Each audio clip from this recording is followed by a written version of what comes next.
সরকারের ব্যর্থতার কারণে আইন শৃঙ্খলা পরিস্থিতির যথেষ্ট অবনতি হয়েছে। বাংলাদেশ এখন একটা ট্রানজিশনাল পিরিয়ডে আছে, একটা ভয়াবহ ফ্যাসিস্ট শাসন, যে শাসন আমাদের সমস্ত মূল্যবোধগুলোকে ধ্বংস করে দিয়েছিল, আমাদের গণতান্ত্রিক প্রতিষ্ঠানগুলোকে ধ্বংস করে দিয়েছিল, আমাদের অর্থনীতিকে ধ্বংস করে দিয়েছিল। সেই ফ্যাসিস্ট শাসন থেকে বেরিয়ে এসে আমরা এখন একটা নির্বাচনের দিকে যাচ্ছি এবং নির্বাচনের পরে একটা নির্বাচিত সরকার, নির্বাচিত পার্লামেন্ট আমাদের দেশকে, আমাদের জাতিকে সঠিক পথে এগিয়ে নিয়ে যাবে, এই প্রত্যাশা আমরা সবাই করছি। কিন্তু এর মধ্যেই দেখা যাচ্ছে যে কিছু সংখ্যক ব্যক্তি, মহল, তারা এই ট্রানজিশনাল যে প্রসেস, এটাকে বাধাগ্রস্ত করার জন্য ভয়ঙ্কর ভাবে চক্রান্ত করছে। এবং আমি আজকে আবারও এই চক্রান্তের ফলে, চক্রান্তের মাধ্যমে নিহত, শহীদ হয়ে যাওয়া উসমান হাদি, তার আত্মার মাগফিরাত কামনা করছি এবং পরম করুণা আল্লাহ তাআলার কাছে এই দোয়া চাইছি যে আল্লাহ তাআলা তাকে যেন বেহেশতে সর্বশ্রেষ্ঠ স্থানে নিয়ে যান। এখন যে কোনো ব্র্যান্ডের পুরাতন এসি বদলে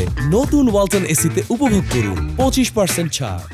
ইতিমধ্যে আপনারা দেখেছেন যে এই ট্রানজিশনাল পিরিয়ডে সরকারের ব্যর্থতার কারণে আইন শৃঙ্খলা পরিস্থিতির যথেষ্ট অবনতি হয়েছে।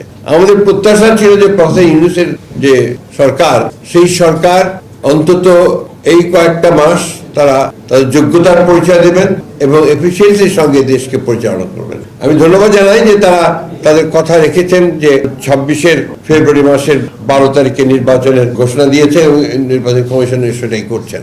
কিন্তু নির্বাচনের যে পরিবেশ তৈরি করা, এই পরিবেশ তৈরি করা যে তাদেরকে আরো সচেতন এবং ইতিবাচক ভূমিকা পালন করা দরকার, আরো কার্যকরী ভূমিকা পালন করা দরকার এবং এই বিষয়গুলোতে তাদের ফোকাস আরো বেশি দেবেন এবং আরো ভালোভাবে নির্বাচন যেন আপনার অত্যন্ত সুষ্ঠু পরিবেশে অনুষ্ঠিত হয়, সেই বিষয়গুলো দিতে লক্ষ্য রাখবেন, এটা আমরা আশা করি।